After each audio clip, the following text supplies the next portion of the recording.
యోబు స్నేహితులు ప్రార్థనా పరుని దూషించడం, స్తుతించే వ్యక్తిని దూషించడం, యథార్థవంతుడు దూషించడం, దేవుని యందు భయభక్తులు కలిగి చెడంతా విడిచిపెట్టిన వాడిని దూషించడం, ఇవన్నీ దేవుడు విన్నాడు. ఇక దేవుడే దిగిపోయాడు ఒక రోజులో. ఎవరి కోసం తిడుతున్నావు, ఎవరి కోసం మాట్లాడుతున్నావు? అసలు నా సేవకుడైన యోబు సంగతి తెలుసా నీకు అని చెప్తూ నేను చంపాలనుకుంటున్నాను, ఆ రోగం తీసి నీకు ఇవ్వాలనుకుంటున్నాను, జాగ్రత్త, నీ బుర్ర పగులుతుంది, పగలకుండా ఉండాలంటే నా సేవకుడి దగ్గరికి వెళ్ళి. ఎంతమంది అయితే అవమానపరిచారు వారు అందరినీ వెళ్ళమంటున్నాడు దేవుడే. వెళ్ళి నా సేవకుడితో వెళ్ళి సమాధాన పడండి, నా సేవకుడి దగ్గరికి వెళ్ళి సమాధాన పడండి. సమాధాన పడడమే కదా, ఏం తేవాలంటే కానుకలు పట్టుకుని వెళ్ళండి, ఉత్తినే వెళ్ళదు. ఎన్ని తిట్టేమని కానుకలు పట్టుకొని అంత కాస్ట్లీ ఇవన్నీ పట్టుకుని ఎక్కడికి వెళ్ళాలి? నా సేవకుడి దగ్గరికి వెళ్ళి. ఆ మాట చదువుదాం చూడండి. కాబట్టి మరొకసారి అన్నమాట, కాబట్టి 7 ఎడ్లను 7 పొట్టేళ్లను మీరు తీసుకొని సేవకుడైన యోబు యొద్దకు పోయి మీ నిమిత్తం దహన బలి అర్పింపవలెను. అప్పుడు నా సేవకుడైన యోబు మీ నిమిత్తం ప్రార్థన చెయ్యును. చేతులెత్తి స్తోత్రం చెప్పండి. మీరు చేసుకుంటే నేను ఎన్నో. నా సేవకుడైన యోబు మీకోసం ప్రార్థన చేస్తే నేను వింటాను చెప్పి చెయ్యును. మీ అవివేకమును బట్టి మిమ్మును శిక్షింపక ఉండునట్లు నేను అతనిని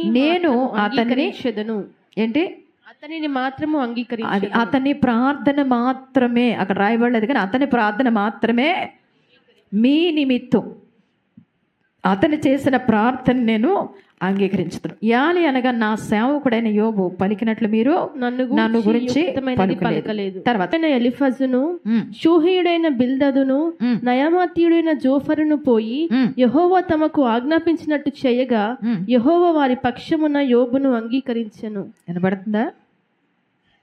నోరు మూసుకొని దేవుడే మాట్లాడతా, అమ్మ బాబాయ్ ఆ ఉగ్రత పాలు ఎందుకు అవ్వాలి బాబాయ్ అని ముగ్గురు కలిసి ఏం చేశారంట చెప్పాలి. దూషించిన వారు, అవమానపరిచిన వారు, తిట్టిన వారు, గాయపరిచిన వారు ఇక కానుకలు పట్టుకొని మాట తప్పకుండా ఎక్కడ పోయారంట? పేర్లు కూడా రాయబడి యెహోవా తమకు ఆజ్ఞాపించినట్టు ఎక్కడ పొమ్మంటున్నారు అక్కడ పోతున్నారు. ఏం చేయమంటున్నారు అది చేశారు. ఎప్పుడైతే చేయగానే 10వ వచనం, మరియు యోబు తన స్నేహితుల నిమిత్తం ప్రార్థన చేశాను. హల్లెలూయా. ప్రార్థన చేస్తే కష్టాల్లో, బాధలో, అయ్యా నా స్నేహితుల మీదకి, నా రక్త సంబంధికుల మీదకి, నా వారి మీదకి నీ ఉగ్రత రానివ్వద్దు ప్రభు అని బలులు అర్పించి ప్రార్థన చేస్తే, అసలు కష్టాల్లో ప్రార్థన చేయడం ఏంటండి? శత్రువుల కోసం ప్రార్థన చేయడం ఏంటి? బాధ పెట్టేవారి కోసం ప్రార్థన చేయడం ఏంటి? యోబు ప్రత్యేకతే అది. ఈరోజు ప్రార్థన చేసేవారు అందరూ ఈ రీతిగా ఉండాలి. ఒకటి ఉదయాన్నే మనం దేవుడి సన్నిధిలో ప్రార్థన చేయాలి తెలవచ్చు. తర్వాత ప్రతి క్షణం మనం స్తోత్రాలు చెప్తూనే ఉండాలి. తర్వాత ఎంతమంది వ్యంగ్యంగా బయట ఉన్నవారు ఇంటి వారు మాట్లాడినా ఏమాత్రం కూడా మనం నొచ్చుకోకూడదు. నిజమే కదా అని అనకూడదు, కానీ వాళ్ళు నోరు ముయించేటట్టుగా మనం చెప్పాలి. తర్వాతగా చూస్తే ఎంతమంది మన మీద దూషణ మాటలు మాట్లాడినా, ఎంతమంది వ్యతిరేకత లెగిసినా వాళ్ళని క్షమిస్తూ వాళ్ళ కోసం మనం ప్రార్థన చేస్తూనే ఉండాలి తప్ప తిరిగి సమాధానం చెప్పకూడదు. ఇక చివరికి మనల్ని అన్నవారే, మనల్ని దూషించిన వారే మన దగ్గరకు యోబు వలె మన దగ్గరకు వచ్చినప్పుడు మనం క్షమించి వారి కోసం ఏం చేయాలంట చెప్పాలి. ఏం చేయాలి? ప్రార్థన. హల్లెలూయా. ఏం చేయాలి? ప్రార్థన. మీ పక్కలకు చెప్పండి. స్నేహితుల కోసం ఏం చేయాలి? దూషించిన వారి కోసం ఏం చేయాలి? అవమానపరిచిన వారి కోసం ఏం చేయాలి? ప్రార్థన చేసేవారు ఎవరో? ప్రార్థన చేసేవారు ఎవరో? సేవకులు. హల్లెలూయా. ఇప్పుడు అలాంటి వారి కోసం మనం ప్రార్థన చేయాలి. ఇప్పుడు మనకి ఆశీర్వాదం ఎలా ఉంటుందో చదివి నేను ముగిస్తాను. చూడండి, అలాంటి వారి కోసం యోబు ప్రార్థన చేసే మనసు కలిగి ఉన్నాడు కనుక శత్రువులు కూడా క్షమించి వారి కోసం వారి మాటలు ఏమి జ్ఞాపకం తెచ్చుకోకుండా ప్రార్థన చేస్తున్నాడు కనుక యోబు 10వ వచనం 42:10, యోబు తన స్నేహితుల నిమిత్తం ప్రార్థన చేసినప్పుడు యెహోవా తనకి క్షేమస్థితి మరలా చెప్పండి. ఆ మాట మరలా చదవ. క్షేమస్థితి మరలా, ఈ సంఘ క్షేమాభివృద్ధి కోటాల్లో మరలా నీకు క్షేమస్థితి మరలా, నువ్వు ప్రార్థన చేసే వ్యక్తిగా మారితే మరలా నీకు క్షేమాభివృద్ధి మరలా, క్షేమస్థితి మరలా, సమర్పించుకొని విజ్ఞాపన చేసే కుటుంబంగా, విజ్ఞాపన చేసే వ్యక్తిగా నువ్వు సమర్పించుకుంటే, ప్రార్థన చేసే వ్యక్తిగా విజ్ఞాపన. ఇప్పుడు స్నేహితుల కోసం ప్రార్థన చేయడం అంటే ఇదేంటి? విజ్ఞాపన. ఏం చెప్పండి? వ్యక్తిగత ప్రార్థన కాదు. వ్యక్తిగత ప్రార్థన తన ఇంట్లో తన కుటుంబం కోసం, తన వారి కోసం చేశాడేమో.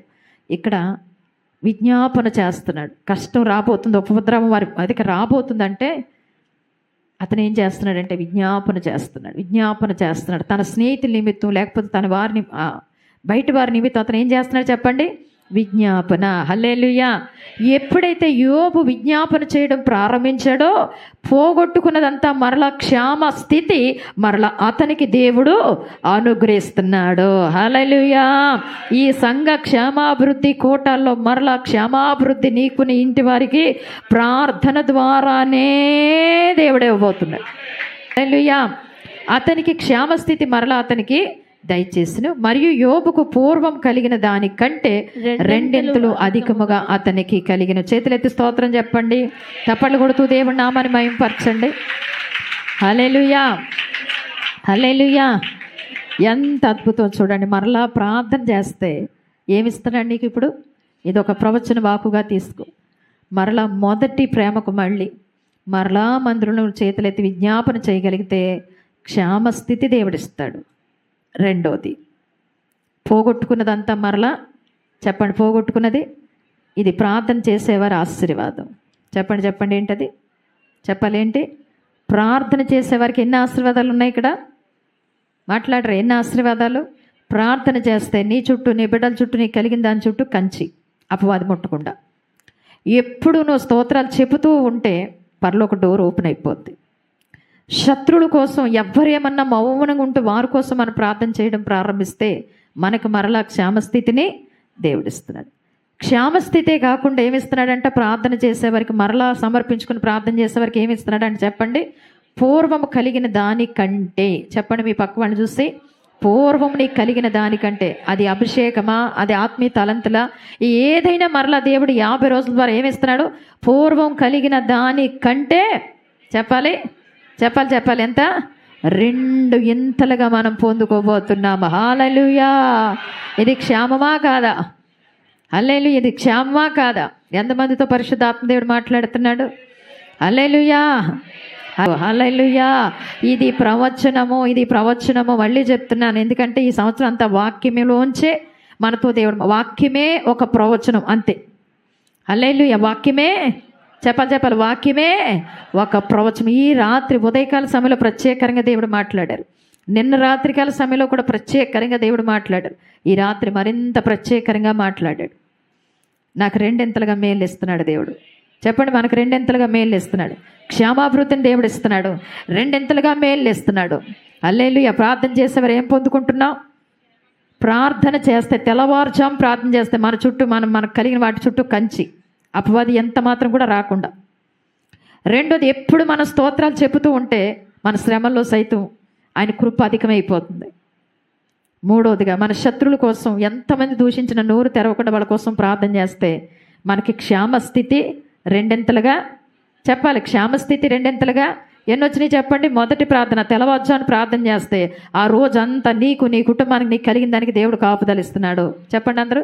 నాకు కలిగిన దానికి, నా కుటుంబం అంతటికి తెల్లవారుజామున ప్రార్థన ద్వారా కాపుదలిస్తున్నాడు. రెండోది, స్తుతించుడు ద్వారా చెప్పాలి. స్తుతించుడు ద్వారా పరలోక కృప నాకు అధికమైపోతుంది. మూడోది, ఎవరు ఏమైనా మౌనంగా ఉండి నా శత్రువు సైతం ప్రార్థన చేయుట ద్వారా చెప్పాలి క్షేమస్థితి 2 ఇంతలు. 5 అంటే ఏంటి చెప్పండి? కృప. 5 అంటే ఏంటి? కృప. కృప అంటే అర్థం ఏంటంటే యోగ్యత లేని మనం అందుకోవడానికి అర్హత. అర్థమవుతుందా? ఎంతమంది ఇలాంటి వాళ్ళు ఏమంటారంటే నా సేవకులు. హల్లెలూయా. నా సేవకులు. హల్లెలూయా. దేవుడు నామానికి మహిమ కలుగును గాక. దేవుడు కృప మనకు అనుగ్రహిస్తున్నాడు. ఇప్పుడు దాకా నీకు లేనిది, నువ్వు పొందుకోలేనిది డాక్టర్ కూడా అనొచ్చాం కదా, అయ్యే పని ఏమీ కాదు. కానీ అసాధారణమైన అద్భుతాలు మనం పొందుకోవడమే దేవుని యొక్క కృప. ఆ కృప యోబు పొందుకున్నాడు. 2 ఇంతలుగా మేలు అంట. 2 ఇంతలుగా అతని మేలు తెరవబడింది. అర్థమైంది? ఈరోజు ఎవరు వదిలేసిన, ఎవరు ఏ డోర్స్ ఓపెన్ అవ్వాలి? మనకి దేవుడు డోర్స్ ఓపెన్ అవ్వాలి. ఆయన బట్టే మనం ఆనందించాలి, ఆయన బట్టే సంతోషించాలి. ఏమున్నా ఏమి లేకపోయినా, ఏమున్నా ఏమి లేకపోయినా ఆయన బట్టే మనం ఆనందించాలి. ఆ కృపలోకి మనం వచ్చేయాలి 50 రోజుల ద్వారా. హల్లెలూయా. అందరూ తలలు వంచుదాం. చిన్న ప్రార్థన.